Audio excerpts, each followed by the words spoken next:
Welcome back to the Hood Table Hoodies. It's your girl Tanya with another The Hood Table podcast covering the R. Kelly trial. And we are going to discuss some of what we learned over this past last week and including this week. Now, just to start off, make sure you guys like and share the video. Subscribe to the Hood Table if you're not already subscribed. Please and thank you very much. And as I always start off, I like to reemphasize or remind people, especially if you're just now coming across this R. Kelly story, of the charges that he's facing. And he's facing a multitude of charges, anywhere from sex trafficking to forced labor and violations of the Mann Act, racketeering, sexual exploitation of children, and kidnapping. Allegedly, the singer would entice girls, boys, and young women before dominating and controlling them physically, sexually, and psychologically. Now, for the last 5 weeks, we have been following the R. Kelly trial. And actually, I've been following him closely since he was arrested for these current charges that he is facing in court. Dozens of witnesses have testified under oath against the singer, and now that the prosecutors have rested their case, it is now time for the defense team to present their witnesses and their evidence to the jury, including any allies of R. Kelly. But before we get too far, let's discuss a few things we've learned over the past few days.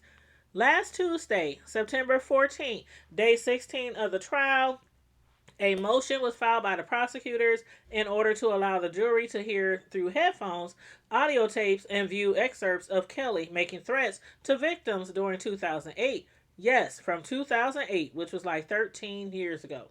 The recorded excerpts, and this is in quotations, the recorded excerpts show one, the type of physical and psychological abuse the defendant employed to exert and maintain control over women and girls with whom he had engaged in sexual relationships, and two, his regular use of audio and video recordings to maintain control of females and protect the charged criminal enterprise, the filing says.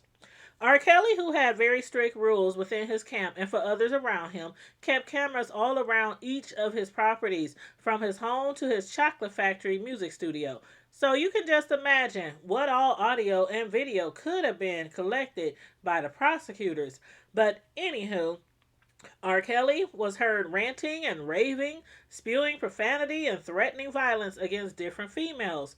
On one of the tapes, the singer can be heard making threats against a woman who he said was lying to him. If you lie to me, I'm going to F you up, Kelly says. He then could be heard assaulting the woman.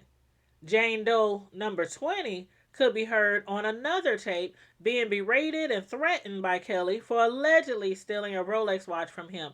What he said was, "You better not ever take from me again, or I will be in Florida and something will happen to you." Now, of course, we done all heard how Kelly has denied any wrongdoings against anybody, be it male or female, young or old. He has vehemently denied assaulting anyone, either by sex or putting his hands on them.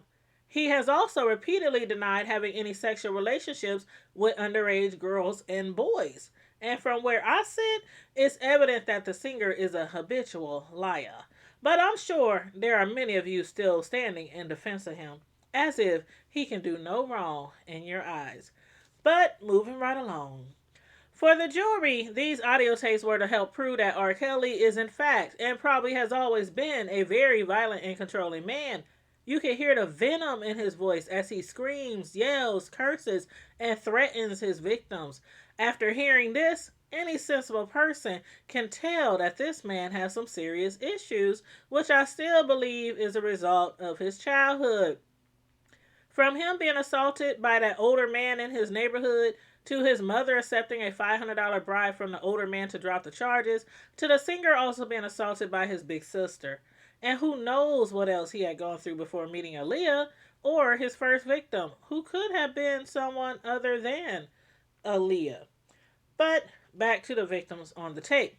The prosecutors at first wanted to put the victim from the second recording on the stand. Instead, because of the victim still having anxiety issues from experiencing R. Kelly's wrath, they decided against it. the witness actually went into an emotional breakdown and started having panic attacks at the thought of facing him in court. For the sake of her mental health, the government advised Jane Doe number 20 that it would not call her as a witness at the trial, the filing said. Now, again, keep in mind that anything heard on those tapes is not anything he's being charged with. The audio tapes were only to help show that his accusers are not lying about him being abusive and having a violent nature. In fact, I would be very shocked to find out that those tapes were said not to have proven anything to the jury. In addition to what we just discussed of the prosecuting team, we'll also discuss what we know so far from the defense. The defense is now bringing to the stand some of R. Kelly's allies, which range from his friends to cops, security guards, aspiring rappers, to who knows who else will testify. But guess what? Almost everything these witnesses were testifying to were contradicting to their responses on cross-examination. And let's get into it. With that being said, let's discuss Larry Hood, who is a former Chicago police officer. Besides working for the Chicago PD, he was also a close friend and bodyguard for Kelly. Hood told the jury that he never witnessed R. Kelly being around any underage girls. But then, while being cross-examined, he admitted to seeing Aaliyah hang out with the star when she was around 13 or 14 years old. This cop even denied knowing that Aaliyah had got married to the singer when she was 15 years old. As a matter of fact, remember Angela, the 10th accuser who claims that the singer allegedly started sexually abusing Aaliyah when she was 13 years old? Aaliyah used to hang out with Kelly all the time with Angela. Not only Angela, Tiffany, another young girl, used to hang out with R. Kelly. Angela, Aaliyah, and several other underage girls. Tiffany was actually the one who introduced and brought Angela to R. Kelly. These girls were like the three amigos. They hung together all the time. But just a little backstory on Tiffany. In 1996, Tiffany Hawkins had sued R. Kelly for emotional distress. She claimed personal injuries and emotional distress that she suffered through a 3-year relationship with him. She said that they started having sex in 1991 when she was only 15 and he was 24. The relationship ended about 3 years later when she was 18. Hawkins, who had sought $10 million in damages, settled out of court for $250,000 in 1998.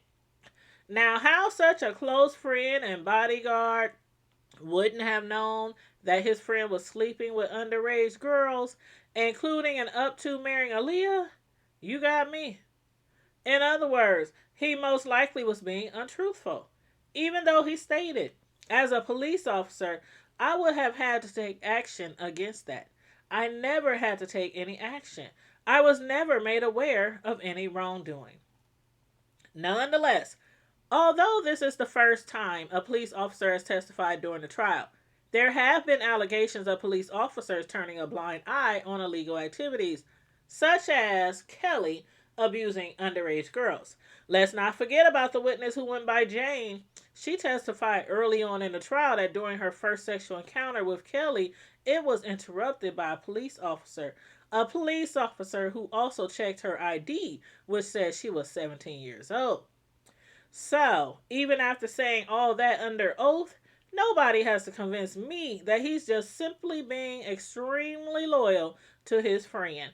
Because while trying to seem like such a law-abiding citizen who always enforced the law, he was also once convicted of forgery, of breaking the law himself. Yes, this officer of the law was arrested for trying to pass off fake $100 bills, then turned around and claimed that he left the Chicago Police Department in good standing. To which the prosecutors on cross-examination showed records of him leaving the force after pleading guilty to forgery. Can y'all believe this? These are the type of people the defense team is using to try to make R. Kelly look like a saint. Thank goodness this disgraced Chicago police officer is no longer on the force because he cannot be trusted. I wouldn't trust him as far as I could throw his ass. Anyway, now that we got that out the way, let's discuss this other witness who is an aspiring rapper. Or should we say a wannabe rapper?